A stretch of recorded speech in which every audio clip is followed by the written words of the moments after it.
To manage risk when trading cryptocurrency, setting a stop-loss order is a brilliant strategy. This involves automatically selling your cryptocurrency if its price drops to a predefined level. To set up a stop-loss order, start by opening the Robinhood app and ensuring you're logged into your account.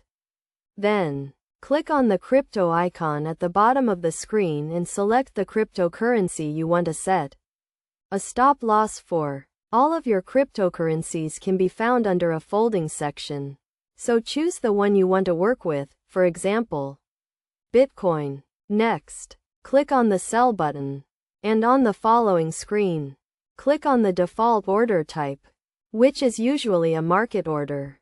Located at the top right corner, select the stop order from the available options. Then enter the stop price and click Continue. Choose the time in force, either good till market close or good till cancelled, and enter the number of shares or amount you want to sell. Review the details, then swipe up to submit, and the stop loss order will be set for your cryptocurrency.